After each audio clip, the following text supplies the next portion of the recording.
క్రైస్తలో ఈరోజు దేవుని యొక్క వాగ్దానము ఆదికాండము 16వ అధ్యాయం 13వ వచనం. చూచుచున్న దేవుడవు నీవే. దేవుడి వాక్యం నియించునుగాక. ఆమేన్. అవునండి, మన దేవుడు చూచుచున్న దేవుడండి. ప్రతి పరిస్థితిని చూస్తున్నాడు.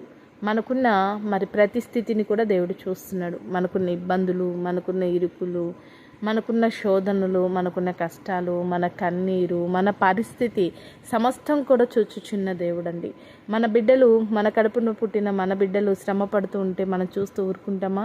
తల్లిదండ్రులమైన మనము ఏదో ఒక రకంగా మన బిడ్డలకి సహాయం చేసి ఆ పరిస్థితి నుంచి వారికి విడిపించాలని ఈ లోకపు తల్లిదండ్రులైన మనం ప్రయత్నిస్తాం. మరి పరలోకపు తండ్రి, మనను సృజించిన సృష్టికర్త, సర్వలోకాన్ని సృజించిన సృష్టికర్త తన బిడ్డలకి సహాయం చేయలేడా? ఆయన చూస్తున్నాడండి. నీ ప్రతి పరిస్థితిని చూస్తున్నాడు. నీ ప్రతి స్థితిగతి ఆయనకు తెలుసు. చూచుచున్న దేవుడు నీకున్న ప్రతి ప్రతికూల పరిస్థితుల విషయంలోనూ, శ్రమల విషయంలోనూ నిన్ను ఆదుకోబోతున్నాడు. కాబట్టి చూచుచున్న దేవుడు నీకున్నాడు. కాబట్టి ఆ దేవుని బట్టి ధైర్యంగా ఉండి దేవుడిచ్చే సహాయమును, దేవుడిచ్చే నెమ్మదిని, దేవుడిచ్చే ఆశీర్వాదం పొందుకొని దేవుని మహిమపరచు. అటు రీతిగా ప్రతి ఒక్కరిని దేవుడు దీవించుగాక. ఆమేన్. ప్రార్థన చేసుకుందామండి.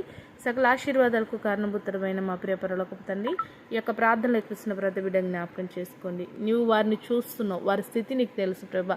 ఆయా చూస్తున్న దేవుడో తండ్రి, వారికి ఉన్న ప్రతికూల పరిస్థితుల్లో, వారు ఎదుర్కొంటున్న శ్రమల విషయంలో అద్భుతమైన కార్యం వారి జీవితంలో జరిగించి ఆదుకోమని వారిని దయగల స్థానికి అప్పచెప్తూ యేసు నామములో ప్రార్థిస్తున్నాం తండ్రి. ఆమేన్.